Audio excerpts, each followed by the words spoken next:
Chapter 11. The night bled into day, though Rafi couldn't be sure how much sleep she'd gotten in that time. After her little speech at the seaport, capped by the big stampede through the exit and then the great migration to the internet, Rafi had skulked back to her poor excuse for a tent, dejected. Everyone on the island now knew there was a way to contact the outside world, and though Peggy had promised to keep the internet to themselves, there was no way they didn't cave under the pressure of a horde of angry, starving influencers. No, by now, the concert goers would have alerted the world of the festival's failures, probably filed a few lawsuits, and definitely summoned boats and private planes to come and collect them. It was what Rafi expected to see when she pulled back the flap of her tent in the morning. But what she actually saw was two girls, their bikini-bottomed backsides lazily swaying too close to her face. They were either dancing or having seizures. There was no way to tell which, and all Rafi could do, dumbfounded and tired as she was sit back and try to understand what she was witnessing. The girls' movements went from slow to frantic, each motion synchronized. Rafi was able to discern a series of steps, repeated over and over, locked elbows rounding over their heads, two quick hip locks before dissolving into the aforementioned swaying, a little shoulder shimmy, feet stomps, and finally a full body roll. In the middle of this dance, the girls turned and faced Rafi, smiling so widely at her that in this moment Rafi understood why some people were terrified of twins. But these girls weren't twins, and also they weren't exactly smiling at Rafi. Their smiles were directed just above her head. And then the dance started again. Rafi stood, wiping the sleep from her eyes, trying to determine if this was a dream. She stumbled into the space between the two girls, and they finally, mercifully, stopped dancing. "Do you mind getting back inside?" the girl in the leopard print bikini asked. "We're recording." She pointed at Rafi's tent, or specifically at the phone perched on one of the sticks holding up Rafi's tent. "Seriously," the girl in the zebra print bikini said, "you're in our shot." "Why are you using my tent?" Rafi asked. "Why are you filming here? Why are you filming at all?" "Because we don't have a tripod and the top of your tent is the perfect height for the angle we want," leopard print said, as though it were obvious.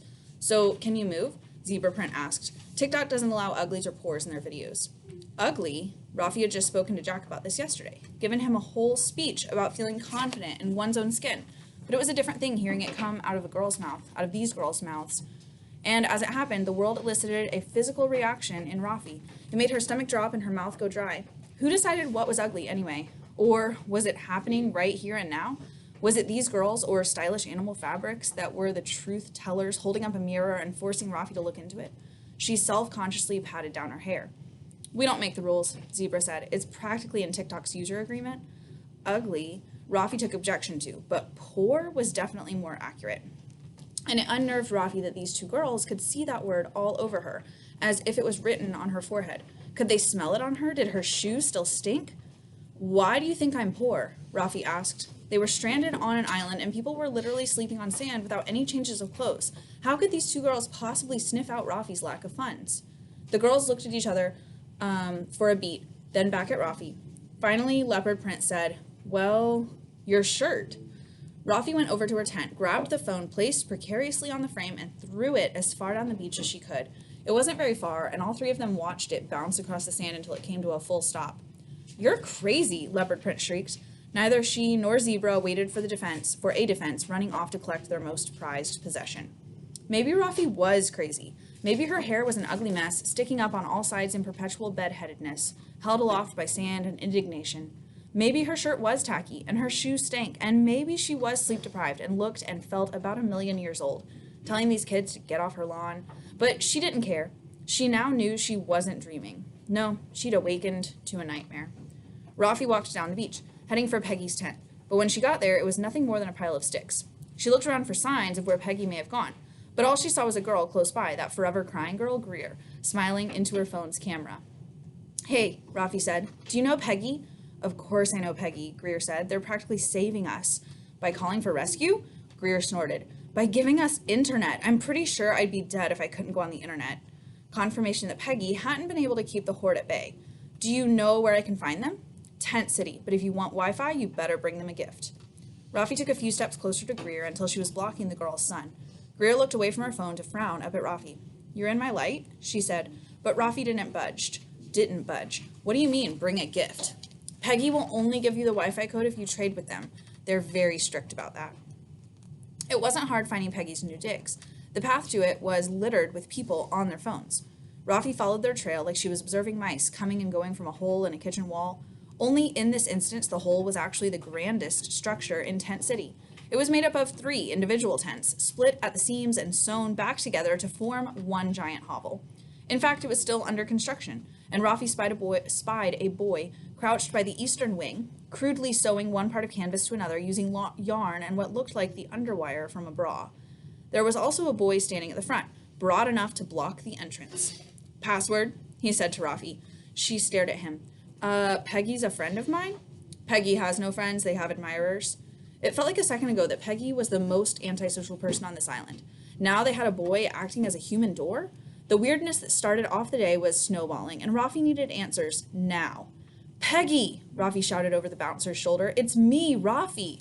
She waited a moment for a response, she and the bouncer in a staring standoff. "Whomst?" came Peggy's voice from within. The bouncer smirked, and Rafi bit her lip. "We met in the jungle the first hour we were here?" "Can you be more specific?" Peggy asked. "I'm the one wearing the pink Fly Fest t-shirt," Rafi pressed on. "The what?" "The staff shirt," Rafi admitted reluctantly. "I look like I work here?" "It's a hideous shirt, boss," the bouncer said.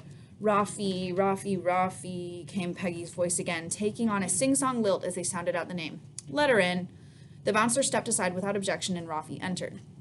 The weirdness snowball was officially the size of a boulder now and threatening to crush Rafi under its weight. Rafi wasn't sure what she'd been expecting to see when she walked in here.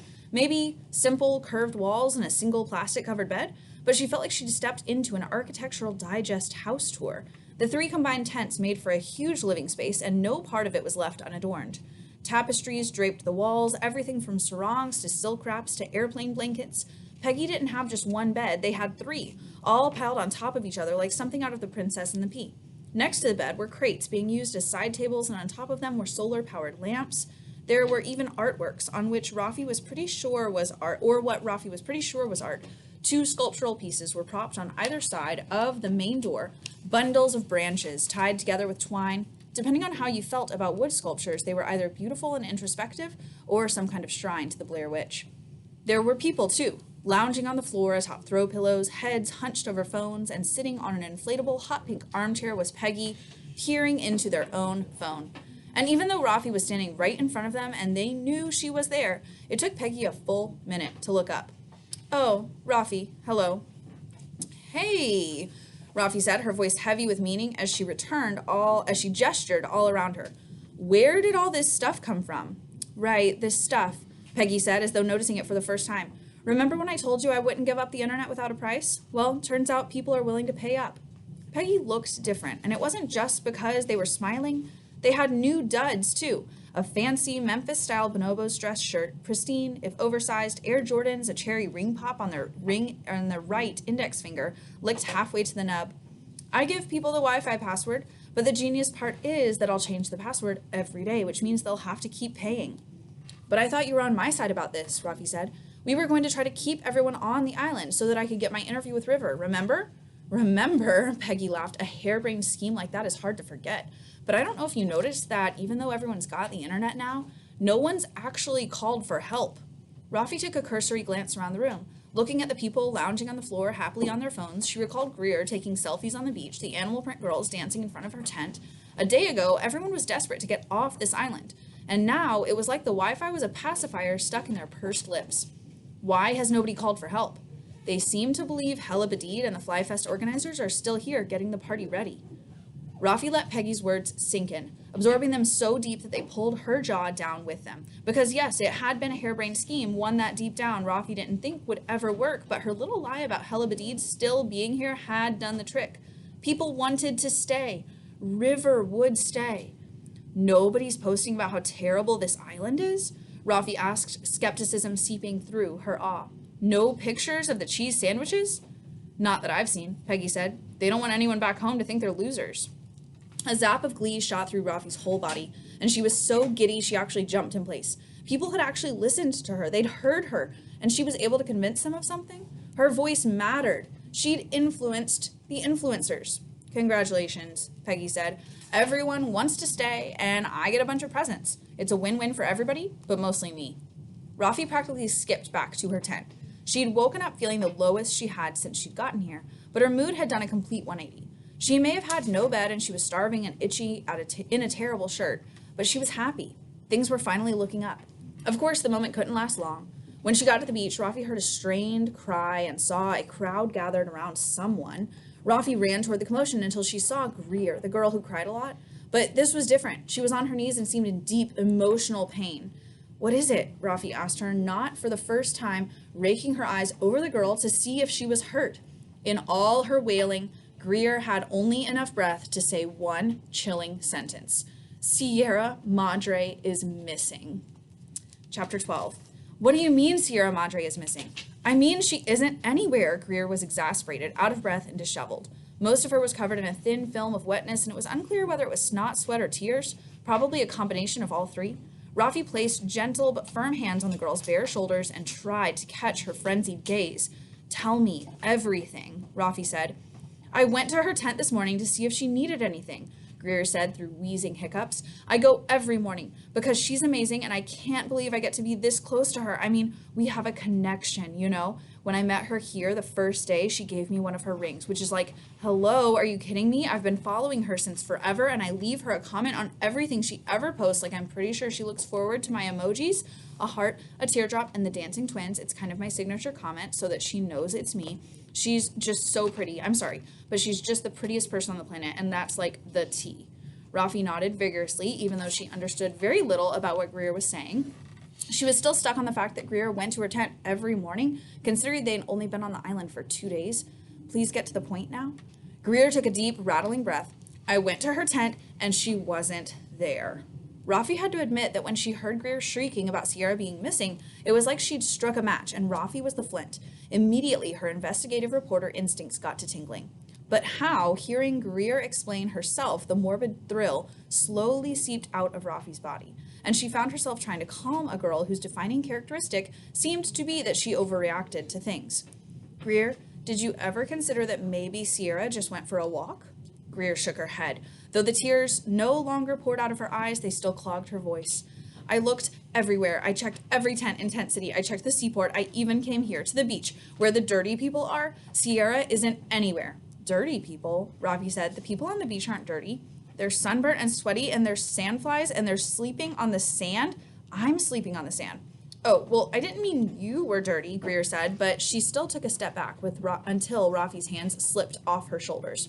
It's been hours, and Sierra hasn't shown up anywhere. You work here, right? You have to find her. Once again, Rafi was tasked with explaining that she did not, in fact, work here, but instead of doing that, she held off. Maybe Sierra Madre had gone for a walk, or maybe, as Greer said, she really was missing. And as someone who was pretty good at solving mysteries, Rafi owed it to Sierra and Greer to at least look into this case. I will, Rafi said, I will find Sierra Madre. The first step in solving a mystery was to ask questions. Rafi stopped everyone she could, asking if they'd seen Sierra Madre anywhere. But it took some time to get through to people. Most of them were busy playing around with their new Wi-Fi access, finding a way to be very online even though they were stuck on an island. There was so much a person could do on their phone, she realized, that was easier and more fun than telling the truth. Because everyone was pretending that the festival was still on, that this was a once-in-a-lifetime experience, that they were having a good time on the island. Everyone on the beach was taking pictures. A girl doing yoga poses, a group of boys posturing like a boy band, a girl pretending not to be disgusted by a horseshoe crab, squealing and gingerly dragging it back to her side whenever it tried to scamper away. One girl was live streaming herself sunbathing. Rafi accidentally photobombed more than a few selfies and interrupted some live streams, but she still managed to ask everyone the only question she had. Had they seen Sierra Madre today? The answer from every single person was consistent. No. She went to the seaport next, where non-twin jocks Paul and Ryan held court. If Sierra Madre was on anyone's radar, it would be theirs. When she got there, she found Ryan and Paul outside, lounging on chairs they dragged out and gazing at the jungle with their hands linked behind their heads. Hey guys, can I ask you a question? Rafi, Ryan or perhaps Paul said. The boys jumped to their feet, looking way too happy to see Rafi. We have been giving a lot of thought to what you said, Paul or maybe Ryan said, about how there was nothing we could do to fix the sandwich situation, and about finding the untapped potential all over this disgusting island. So, as my skeet shooting instructor always says, we decided to murder a bunch of birds with one gun. The terminology was off, but Rafi got the gist of what definitely Ryan, was trying to say. Still, her eyes furtively skittered over the ground, searching for a discarded gun and dead birds. What she spotted, though, was much stranger. What's happening in the trees? She asked. The landscape here was pretty sparse compared to the lush jungle at the center of the island, but there were some pretty big banana plants next to the seaport. The bunches of yellowing fruits must have been 20 to 25 feet high, and the plants they grew on didn't look all that sturdy. But Rafi spied about 6 different people, barefoot and panting, clawing their way up the trunks like they were climbing a fire station pole. We thought about getting the bananas ourselves, Paul said, but then we were like, does that really help anybody? Ryan said, so instead we taught those people how to climb.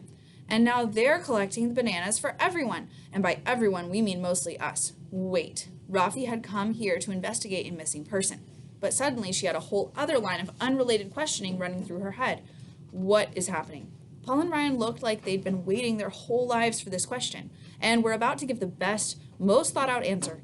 They smirked and nodded at each other, and Rafi could tell this was the most refined version of their own chest bump. The boys turned to her with their pecs flexed and their fists on their hips and looked at Rafi like she was a shark, specifically one of those TV sharks who judged whether or not something was a good business idea and then invested a lot of money in it. When you signed up for Fly Fest, you expected the world's finest organic gourmet food, didn't you? Ryan asked. Actually, I opted for the water option, and then you got here and all there was to eat were gross cheese sandwiches, Paul said. Hey, Ryan, did you hear that most of those sandwiches contain gluten? Ryan's chin bobbed, concerned. I've heard some of them even contained asbestos. They don't contain asbestos, Rafi said, but she didn't know if that was accurate. The boys were uninterested in her comments anyway. What if I told you, Paul, and I have the answers to all of your food insecurities? That's not the correct use of food insecurity. We have for you a non-GMO, zero waste, zero carbon footprint, zero carbs, zero calories, zero sum game nature's candy. Paul continued the pitch. This organic, vegan, kosher, locally sourced delicacy is picked by dedicated and specially trained interns and even comes wrapped in an unbelievable outer layer that is all natural and completely compostable, whatever the heck that means. We present for you, don't say a banana, Rafi said. A banana, the boys said in unison. Paul's left hand and Ryan's right palm came together to gently cradle a banana like it was their precious baby. Rafi stared at it. Though Ryan and Paul had spent far too much time and words explaining it, Rafi had never felt so confused by a piece of fruit before. The questions she had earlier only multiplied. Why? She said.